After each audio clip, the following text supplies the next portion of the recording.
अस्सलाम वालेकुम जी, कैसे आप सारे लोग खैरियत से होंगे।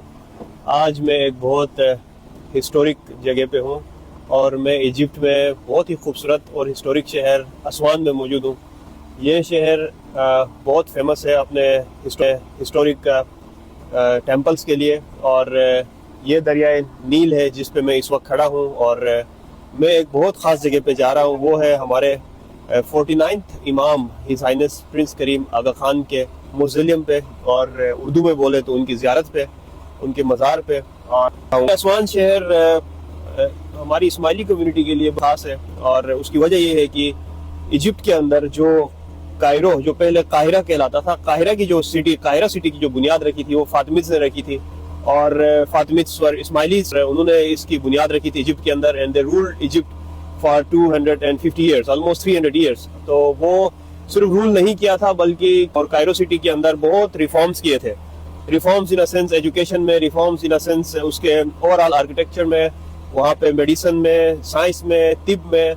जैसे मैं एग्जांपल दूंगा कि कायरो सिटी के अंदर अल अज़हर यूनिवर्सिटी इस्माइलियों की और फातिमिद दौर में बनी हुई थी। अल अज़हर मॉस्क जो अभी बड़ा एंशिएंट और आइकॉनिक मॉस्क समझा जाता है इजिप्ट में, वो भी इस्माइलियों का बनाया हुआ था। अल अज़हर पार्क जो अभी कायरो के अंदर मौजूद है और उसको आगा खान डेवलपमेंट नेटवर्क ने इसको रिस्टोर किया है। तो खैर फातिमिद पीरियड को की बात बाद में करते हैं। इस वक्त मैं मौज़िलियम के करीब आया हूँ। मैं बहुत एक लॉन्ग जर्नी करके अपने 49वें इमाम शाह करीम अल हुसैनी को खराज तहसीन पेश करने के लिए, जो उन्होंने हमारी लाइफ्स के अंदर इम्पैक्ट डाला था उस अकीदे की बेस पे, जो हमें एथिक्स, अखलाकियात, हमें दुनियावी चीज़ें, जो सारी चीज़ें सिखानी थी। हिज हाइनेस का बहुत बड़ा रोल है हमारी तरबियत में और हमारे पूरे कंट्री के लिए उनका एक बहुत बड़ा कंट्रीब्यूशन है।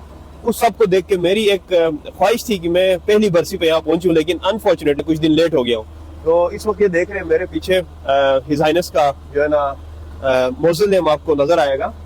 इसकी भी अपनी एक हिस्ट्री है। यहाँ पे सिर्फ प्रिंस करीम आगा खान दफन नहीं है बल्कि सर सुल्तान मोहम्मद शाह जो मुस्लिम लीग के पहले प्रेसिडेंट भी थे और पाकिस्तान इंडिया में जो है ना उनका एक पॉलिटिकली बहुत बड़ा रोल रहा है। पाकिस्तान इंडिया की दो कौमी नजरिए को लेके जो भी था पाकिस्तान बनाने की तहरीक में, वो सब उनका बहुत बड़ा एक किरदार रहा है। खैर इमाम सुल्तान मोहम्मद शाह भी यहाँ पे दफन है। शायद बहुत सारे लोगों को नहीं पता होगा कि वो शख्स जो पूरी दुनिया में एक शहजादे की जिंदगी, एक किंग की जिंदगी विदाउट किंगडम गुजारता होगा, उसने क्या देखा आसमान में आके खुद को उसने यहाँ पे दफन करने की एक विल लिख दी कि वो यहाँ पे दफन हो।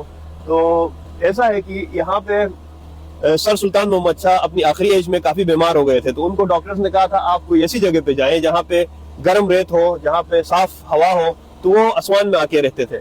और ये जो नीचे जो मैं आप लोगों को दिखाऊंगा वो सुल्तान मोहम्मद शाह का विला था, ठीक है, जिसको नूरुल सलाम कहते थे। तो वो वहाँ रहते थे सर सुल्तान मोहम्मद शाह और उनकी ख्वाहिश थी कि उनको इस तरह का मौज़िलियम बना के यहीं पे दफन किया जाए। तो अब ये फैमिली ग्रेव यार्ड बन गया है। तो मैं इसके करीब जा रहा हूँ और अंदर जाना मना है। आई ट्राइड माई बेस्ट कि मैं किसी तरह अपने इस सफर को जो है ना अंदर जाके मैं जरा देख लूँ, बट मैं अंदर नहीं जा सका। तो अंदर जाने की परमिशन लेनी होती है, वो स्टेट टू स्टेट बहुत लंबा प्रोसेस है, शायद मैं लेट हो गया। ये मेरे पीछे देखें, ये वो विला है जिसका मैं जिक्र कर रहा था और आप लोगों को व्यू कराता हूँ। ये मेरे बिल्कुल बैक साइड पे जो नजर आ रहा है ये वो विला है जिसमें सर सुल्तान मोहम्मद शाह रहते थे, अपनी आखिरी जिंदगी गुजारी थी। और अभी के जो प्रेजेंट है इमाम है प्रिंस शाह रहीम, वो इस असवान सिटी के सिंबॉलिक गवर्नर भी हैं। वो एज अ गवर्नर उनको टाइटल दिया गया है और असवान सिटी के कीज भी उनको दिए गए हैं। तो ये इनका फैमिली ग्रेव यार्ड है और हमारी शिया इस्माइली कम्युनिटी के लिए ये एक बहुत एक स्पिरिचुअल काइंड ऑफ जगह है, बड़ी रिस्पेक्टफुल जगह है। तो शौक भी था इजिप्ट आने का और इस जगह पे आने का, वो आज ख्वाहिश पूरी हो गई है। ये वो फ्रंट गेट है, इसी के अंदर से ही मुस्लिम के अंदर जाते हैं। तो मैं फ्रंट गेट पे आया बट अंदर जाने की परमिशन नहीं है। तो ये देख सकते हैं कुछ कुरानिक वर्सेस लिखे हुए इस डोर पे और बहुत प्यारा दरवाजा बनाया है। तो खैर this place is very beautiful यार, मतलब इसमें एक अट्रैक्शन है। और इस वक्त खासकर मैं आप लोगों को दिखाऊं, मेरे पीछे दरियाई नील और ये सनसेट हो रहा है, इस वक्त शाम है और ये ऊपर आस्ताना कह लें, मौज़िलियम कह लें, मज़ार कह लें और ये साथ में विला है। सो ब्यूटीफुल, बहुत खूबसूरत। ज़िंदगी का एक हसीन, ज़िंदगी का एक बहुत इम्पोर्टेंट ये पल मैं यहाँ पे गुजार रहा हूँ। मेरे इस जर्नी का एक पर्पस था कि मैं अपने 49वें इमाम को, ہز ہائنس پرنس کریم آغا خان کو جو ہے نا ٹریبیوٹ دوں، اور میں ان سے جو میں نے سیکھا ہے انسانیت کی خدمت وداؤٹ اینی ڈسکرمنیشن، چاہے وہ کوئی بھی ہے، کسی بھی کلچر کا ہے، کسی بھی بلیف کا ہے، کچھ بھی ہے، بس انسانیت کی خدمت، یہ سب سے بڑی چیز میں نے سیکھی ہے اپنے امام سے، پورا ایک کمپلیٹ لائف سٹائل سیکھا ہے۔ لیکن میں بہت لمبا نہیں کرنا چاہ رہا، میں اپنے امام کو ٹریبیوٹ دینے کے لیے، اس شخص کو جس نے پوری زندگی انسانیت کی خدمت کے لیے صرف کر دی، اس کو ٹریبیوٹ دینے کے لیے میں آج اتنی دور آیا اسوان، اور آج میرا یہ سفر یہاں پہ ختم ہو رہا ہے۔ ہوپ آپ لوگوں کو یہ سب اچھا لگا ہوگا اور کافی آپ لوگوں کو انفارمیشن بھی مل گئی ہوگی۔